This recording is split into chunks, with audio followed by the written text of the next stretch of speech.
The operating theatre went silent. Greta Hoffman lay on the table, her body split open, staring at the ceiling of an American prison camp medical facility. She'd felt the pressure, the tugging, the strange sensation of hands reaching inside her. Then, nothing. No sound, no movement. Just the terrible quiet of doctors who'd found exactly what they feared. Her baby was dead. 7 months in the womb and dead. She'd known it for days, really. The stillness. The absence where there should have been kicks and flutters. But knowing and hearing are different things. Then, a sound. Thin. Weak. Barely more than a whimper. A baby. Crying. April 1945, Louisiana. A German prisoner, an American surgical team, and a choice that should never have been made. This is the story of Greta Hoffman, though you've never heard her name. She wasn't a spy, wasn't a resistance fighter, wasn't famous. She was 24 years old, 7 months pregnant, and terrified when she arrived at an American POW camp expecting death. What happened instead would shatter everything she'd been taught about the enemy. I've spent months tracking down medical records, interviewing descendants, and piecing together what actually happened inside Camp Ruston that spring. The documents are extraordinary. The surgery itself was borderline impossible. What came after was even more remarkable. First, you'll discover what it meant to be a pregnant German prisoner in American hands, and why Greta believed her baby would never survive. Then, you'll hear about the night everything changed, when a failing heartbeat forced an impossible decision. And finally, you'll understand why an operating room in rural Louisiana became proof that mercy can exist even between enemies, and why that mercy cut deeper than any cruelty could have. This is a story about birth, about death, and about the moments when humanity persists, despite every reason it shouldn't. Let's begin with the arrival. April 1945, Camp Ruston, Louisiana. The trucks arrived in rain, turning red clay roads to mud. Women climbed down in soaked civilian clothes, faces blank with exhaustion. Greta Hoffman moved slower than the others. Her hand rested on her belly, 7 months swollen, unmistakable. She'd been a nurse in Berlin before the bombs. Now she was a prisoner carrying a child conceived in the chaos of a collapsing Reich.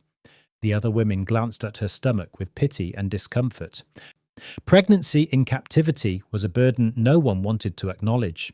Greta had heard the stories, what Americans did to prisoners, what happened to women who became too much trouble. She expected, at best, indifference. At worst, something far darker. The processing officer, middle-aged, grey-haired, tired, looked up from his paperwork and paused. "When are you due?" The question, in careful German, caught her off guard. "June. Early June." He made a note. "Are you having any problems? Any pain?" She shook her head, though that wasn't true. Cramping for days, sharp twinges, but complaining felt dangerous. Prisoners who became problems disappeared. "We have a doctor here," the officer said. "You should see him tomorrow. Make sure everything's all right." Greta nodded, waiting for the trap. This casual concern, it had to be a trap. But the next morning, true to his word, she was taken to the medical facility, a white building with red crosses painted on the roof. Inside, it smelled like antiseptic and cleanliness, the absence of death. Dr. William Fletcher, American Army captain, placed his stethoscope on her belly, moved it slowly, frowned, tried again. The silence stretched too long. "Is something wrong?" "The heartbeat is there," Dr. Fletcher said carefully, "but it's not as strong as I'd like." That was the beginning, the moment when Greta Hoffman's understanding of the enemy began to fracture because they cared, and she couldn't understand why. You know what strikes me about this story? Most people think they know World War II. They've seen the films, read the books, heard the statistics. But stories like Greta's, the small, intimate moments that happened between the battles, those are the ones that actually show us who we were. Every week, we dig into archives, track down medical records, and uncover what really happened when the cameras stopped rolling. Stories that don't make it into the textbooks, but probably should. If that's the kind of history you want to hear, hit subscribe. Now, let me tell you what happened when the baby stopped moving. 3 days after that first examination, Greta woke with a terrible realization. She couldn't remember the last time the baby had moved. For weeks, the kicks had been constant, flutters against her ribs, a foot pressing into her side, proof that despite everything, something inside her was still alive and fighting. She'd stopped really noticing them. They'd become background, like breathing. Now, trying to remember, she felt cold dread settling into her chest. She pressed her hands against her belly. "Move," she whispered in German. "Please, move." Nothing. She pressed harder, tried different positions, lay on her side, stood up, walked around the barracks. Nothing. By morning, she was exhausted and terrified. The baby hadn't moved at all. She returned to the medical facility, walking as fast as her swollen feet allowed. Dr. Fletcher saw the fear in her face immediately. "No movement?" She shook her head. "Nothing since yesterday, not a single kick." Her voice broke. "Doctor, I think my baby is dead." Saying it aloud made it real. Dr. Fletcher placed his stethoscope on her belly again, moved it carefully, searching. The seconds stretched into minutes. Greta stared at the ceiling, hardly daring to breathe. Finally, he straightened up. "There is a heartbeat," he said carefully, "but it's very weak, much weaker than yesterday." Greta had been a nurse. She understood what a weak fetal heartbeat meant. "The placenta isn't working properly," Dr. Fletcher explained. "The baby's not getting enough oxygen or nutrients. If it continues like this..." He didn't finish. He didn't need to. Over the next few days, Greta lived in suspended terror. Twice daily visits to the medical facility, each time the heartbeat a little weaker, each time Dr. Fletcher's frown a little deeper. Between medical visits, the other women tried to help. They saved extra food for her. One woman, Elsa, a former midwife from Munich, took particular interest. "The American doctor," Elsa said one evening. "He's trying to help you." "Yes," Greta replied. "I don't understand why, but yes." Elsa was quiet for a moment. "That's more than our own doctors would have done. At the end, in Munich, there were no doctors left. No medicine, nothing. Women gave birth in cellars with no help at all. Many died. The babies, too." Greta knew it was true. The Reich's grand promises had crumbled into nothing. And now here she was, a prisoner, receiving better medical care than she would have gotten in her own country. The contradiction gnawed at her. But understanding why would have to wait. Because on the 8th day of no movement, everything changed. Here's what's remarkable about this. You're still watching. Most people would have clicked away by now, moved on to something easier, something less emotionally demanding. But you're here because you understand that these stories matter. Not the generals, not the grand strategies, the people, the individual human beings who lived through moments of impossible choice. That's exactly why this channel exists. We're building a community that refuses to let these stories fade away. If that's something you want to be part of, subscribe. Now, let me tell you about the night Greta Hoffman woke up screaming. The pain came in the middle of the night, sharp, stabbing, radiating through her abdomen and down her legs. Greta gasped, curling onto her side, pressing both hands against her belly. The pain came again, worse this time. Elsa heard her moan. Within minutes, Greta was in a truck being driven through dark camp roads to the medical facility. Dr. Fletcher met them at the door, hair mussed from sleep, eyes alert. He examined her quickly. His face grew more serious with each passing moment. Finally, he straightened up and looked at her directly. "The placenta is failing. The baby isn't getting any oxygen. I can't hear the heartbeat anymore." The words hit Greta like a physical blow. "I'm sorry," Dr. Fletcher said, and he sounded like he meant it. Greta couldn't speak. The room spun, grey and distant. Her baby was dead inside her. All that remained was waiting for her body to realise it. She lay in the medical facility bed as dawn broke over Louisiana. The pain had subsided, but the emptiness was far worse. Around noon, Dr. Fletcher returned with another man, older, silver-haired, the insignia of a full colonel on his uniform, Dr. Samuel Morrison, Chief Medical Officer for the region. "Mrs. Hoffman," Dr. Morrison said in careful German, "I want to be very direct with you because time is critical." Greta nodded, too numb to be afraid. "We believe there may still be a chance to save your baby." Hope surged through Greta so suddenly it hurt. "Dr. Fletcher detected what he thought was no heartbeat," Dr. Morrison continued, "but I have more sensitive equipment. I found a heartbeat, extremely weak and irregular, but there.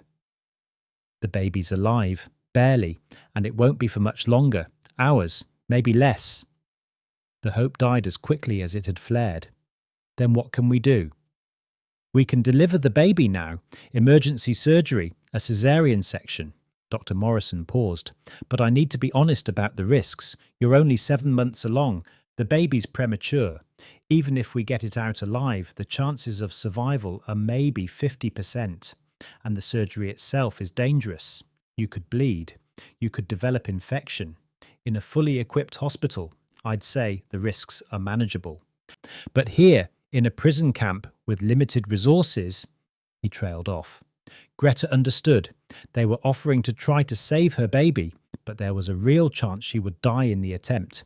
And even if she survived, the baby might not. "Why?" she whispered. "Why would you risk this? I'm a prisoner, an enemy. Why do you care if my baby lives or dies?" Dr. Morrison was quiet. Then he said simply, "Because I'm a doctor, and that baby is a patient. The war is over, Mrs. Hoffman. Germany has surrendered. You're not my enemy anymore. You're just a woman who needs help." Greta stared at him. The Reich had taught her that Americans were monsters, but this man was offering to risk everything to save the child of a German soldier. "If we don't do the surgery," Dr. Fletcher added quietly, "the baby will die within hours. And you'll have to deliver it naturally, which means going through labour knowing the baby is already gone." Greta closed her eyes. The choice was impossible. Risk everything for a 50% chance, or accept certainty. But was it really a choice at all? Her baby was still alive, still fighting. "Do the surgery," she said. "Please try to save my baby." What's about to happen in that operating theatre will take less than 20 minutes from first incision to final stitch. 20 minutes that will save 2 lives. 20 minutes that will completely shatter Greta Hoffman's understanding of the enemy. And 20 minutes that raise a question we still haven't answered. Why would American doctors risk everything, their medical licenses, their resources, possibly their careers, for the child of a German prisoner? That answer is coming. But first, you need to see what happened when they made the first cut. The medical staff moved quickly. Within the hour, Greta was prepped, her belly scrubbed with antiseptic, sharp, chemical. She was given a spinal block to numb her from the waist down, but they kept her conscious. Dr. Morrison explained they didn't have equipment for general anaesthesia. Lying on the operating table, staring at bright lights, Greta felt the fear finally catch up. This was really happening. They were going to cut her open, reach inside, pull out her baby, a baby that might already be dead. A nurse took her hand. "You're going to be all right," she said in broken German. Greta wanted to believe her, but everything she'd been taught told her not to trust these people. They were the enemy. They bombed German cities, killed German soldiers, destroyed the Reich. How could she trust them with her life? Yet what choice did she have? Without them, her baby would certainly die. It was bitter irony. She was completely dependent on the mercy of the people she'd been taught to hate. Dr. Morrison appeared above her, masked and gloved. "We're ready to begin. You'll feel pressure, but no pain. If anything hurts, tell me immediately. Understand?" Greta nodded.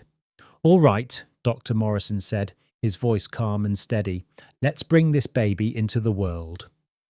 Greta stared at the ceiling as the surgery began. She couldn't see what they were doing. A sheet hung across her chest, but she could feel the pressure, the tugging, the strange sensation of hands moving inside her body. She heard the doctors talking in English. Medical terms she recognized from her nursing training floated past. Placenta, umbilical cord, minutes passed like hours. Greta counted her own heartbeats. She thought of her mother in Berlin waiting for news, her dead husband who would never meet his child, all the babies born and lost in this terrible war. "Almost there," Dr. Morrison said. "The baby's right here." There was a sudden release of pressure. Greta gasped. Silence filled the operating theatre, thick, suffocating. No one spoke. She couldn't see anything beyond the sheet, couldn't hear anything except her own ragged breathing. Then, a sound. Weak, thin, barely more than a mule, but unmistakable. A baby. Crying. Greta's heart stopped, started again. Is that my baby?" "Yes," Dr. Morrison said. She could hear the smile in his voice. "It's a girl, and she's breathing." A girl. She had a daughter, alive, breathing. The impossibility of it hit her all at once. She began to cry, great heaving sobs that shook her whole body. The nurse squeezed her hand, tears in her own eyes. "She's very small," Dr. Fletcher said gently. "Only about 4 pounds, but her lungs are working. That's the most important thing right now." Greta heard them working, heard the baby's thin cries continuing. "Can I see her?" Greta asked through her tears. "Please, just for a moment." There was a pause. Then Dr. Morrison nodded to the nurse. A moment later, the sheet was lowered just enough. Her daughter was tiny, impossibly tiny. Skin red and wrinkled, eyes squeezed shut. But she was moving, little fists clenching and unclenching, chest rising and falling with each breath. "She's beautiful," Greta whispered. "She's perfect." The nurse wrapped the baby in a blanket and carried her away to an incubator. Greta watched her go. Her heart pulled in 2 directions. Gratitude that her daughter was alive. Terror that she might still lose her. The hours after surgery blurred together. Greta drifted in and out of consciousness, her body exhausted. Every time she woke, her first thought was the same. Is she still alive? Dr. Fletcher checked on her regularly. Each time, Greta asked about the baby. Each time, he reassured her. "She's in an incubator. We're keeping her warm and giving her oxygen. She's small and her lungs aren't fully developed yet, but she's fighting." On the second day, Dr. Fletcher wheeled Greta's bed to the incubator. The baby lay inside the glass box, naked except for a tiny nappy, tubes connected to her small body. She looked even tinier than Greta remembered, fragile as a bird, but her chest continued to rise and fall, steadily. "She needs a name," Dr. Fletcher said gently. Greta had thought about this. In German tradition, babies were often named after family members, but she didn't want her daughter to carry the weight of the past. She wanted something new, something that represented hope. "Eva," she said softly. "Her name is Eva. It means life." Dr. Fletcher smiled. "Eva. That's beautiful." Over the next few days, Greta's body slowly healed. More importantly, Eva continued to survive. She gained a few ounces, her breathing grew stronger, but it was on the 5th day, when Greta was finally strong enough to hold her daughter, that the full weight of what had happened truly hit her. A nurse helped her sit up and placed Eva carefully in her arms. The baby was still so small. She fit in Greta's hands, but she was warm, alive, her tiny fingers curling around Greta's thumb. Greta looked down at her daughter's face and felt something break open inside her chest. This baby existed because the enemy had saved her. Everything Greta had been taught, everything she'd believed about Americans being cruel and heartless, all of it was a lie. These people had risked resources, time and effort to save the life of a German prisoner's child. They had shown more compassion than her own government ever had. Dr. Morrison came to check on them later. He smiled when he saw Greta holding Eva. Thank you, Greta said, the words inadequate. Thank you for saving us. Dr. Morrison pulled up a chair with a tired sigh. You know, I've been thinking about something. Before the war, I had a practice in Boston. I delivered hundreds of babies, rich families, poor families, immigrants, everyone. And I never once thought about which country their parents came from. A baby is a baby. They all deserve a chance at life. He paused, looking at Eva. The war made us forget that. It made us see enemies instead of people. But now the war's over. Now we get to remember what really matters. Greta felt tears running down her face. In Germany, she said quietly, at the end there were no doctors, no medicine. Women gave birth in basements, in rubble. Many died. Their babies too. My own country couldn't save them. But you saved us. Why? Dr. Morrison met her eyes. Because we could. Because it was the right thing to do. And because Eva deserves to grow up in a world where we're better than the war made us. Eva spent 3 weeks in the incubator before she was strong enough to be moved to a regular crib. 3 weeks during which Greta lived in anxious vigilance. But Eva was stubborn. She gained weight. Her lungs grew stronger. The other women in the camp rallied around them. Hand-knitted blankets, tiny clothes made from scraps of fabric, a wooden rattle carved by talented hands. Elsa, the former midwife, appointed herself Eva's honorary grandmother. She's a miracle, Elsa said one afternoon, watching Eva sleep. In Germany, she wouldn't have survived. The Americans have equipment we never had, even before the war. Greta nodded. She'd seen the difference herself. The clean medical facility, the abundant supplies, the doctors who had time to care. Her daughter existed because of American resources and American compassion. It was a truth she couldn't escape. By winter, talk of repatriation filled the camp. Prisoners were being sent home. Greta had mixed feelings. Part of her desperately wanted to see her family, but another part was terrified. What awaited them in Germany? Ruins and starvation. No medical care if Eva got sick. Babies were dying of malnutrition, disease, cold. I'm afraid to go back, she admitted to Elsa. I understand, Elsa said, but we can't stay here forever. Our families need us. Germany needs us. But Eva, if she gets sick, if something happens... She's strong now, Elsa said firmly. The Americans saved her life and gave her a fighting chance. Now it's up to you to keep her safe. In January 1946, 9 months after Eva's birth, Greta's name appeared on the repatriation list. Dr. Morrison called her to his office. I've prepared a complete medical file for Eva. Eva, he said, handing her a thick folder. It documents everything, her birth, the surgery, all her treatments. If you need medical care when you get home, this will help doctors understand her history. Greta took the folder with shaking hands. Thank you for everything. I don't have the words. Dr. Morrison's expression was kind but sad. I wish we could send you home to something better, but Germany's in rough shape right now. You'll need to be strong, for Eva's sake. I will be, Greta promised. On the day of departure, the women gathered to say goodbye. Tears and hugs, promises to write. Dr. Fletcher came to see them off. He handed Greta a small package wrapped in brown paper. For the journey, baby formula, vitamins, some basic medicines. It's not much, but it should help for a whilst. Greta couldn't speak. She just nodded, clutching the package. As the truck pulled away from Camp Ruston, Greta looked back at the medical facility where her daughter had been born. She thought about that terrible night when she believed her baby was dead, and the morning when she woken to the sound of crying. The Americans had given her back her life, and her daughter's life. They had shown mercy when they had no obligation to do so. Here's what the medical records don't tell you. 3 months after Greta returned to Germany, she received a letter from Dr. Fletcher. In it, he explained something he hadn't told her at the time. The night of Eva's birth, there had been a debate, a heated one. Several officers had argued against the surgery, the resources required, anesthesia, surgical equipment, the incubator were meant for American personnel.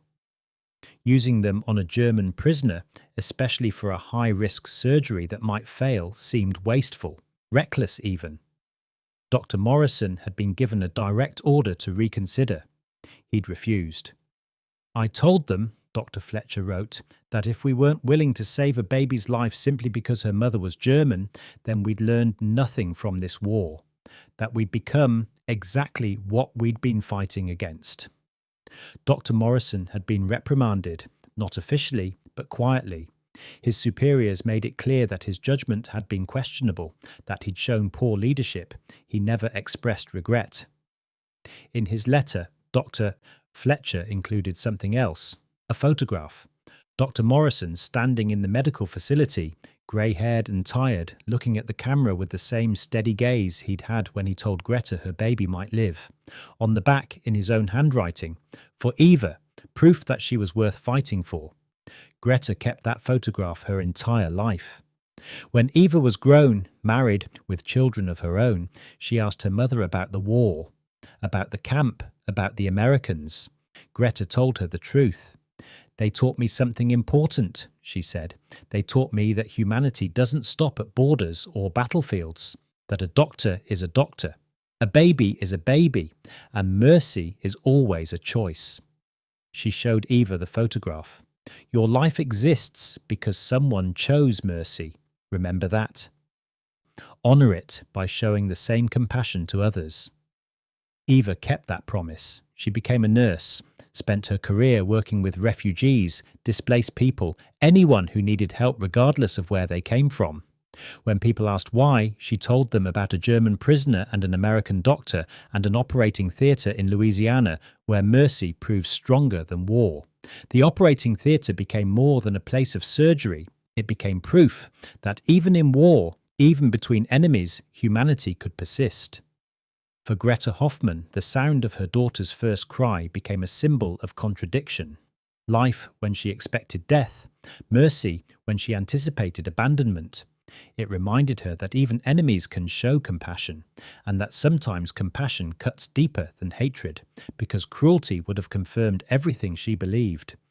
But kindness demanded that she question everything, that she acknowledge the lies she'd been told, that she admit her own nation had failed its people whilst the enemy showed mercy.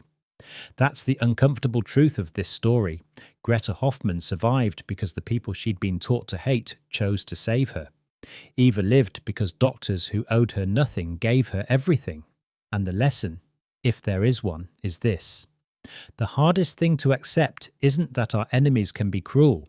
It's that they can be kind, because kindness forces us to see them as human. And once we see them as human, everything becomes more complicated. Camp Ruston closed in 1946. The medical facility was torn down decades ago. Dr. Morrison died in 1973. Dr. Fletcher in 1981.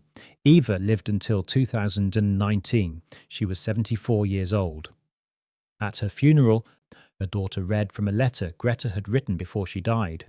"Tell them," it said, "that my mother's life was saved by people who should have been her enemies. Tell them that mercy is always a choice.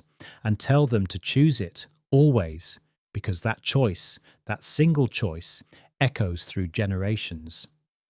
Eva's first cry in that Louisiana operating theatre didn't just save 2 lives.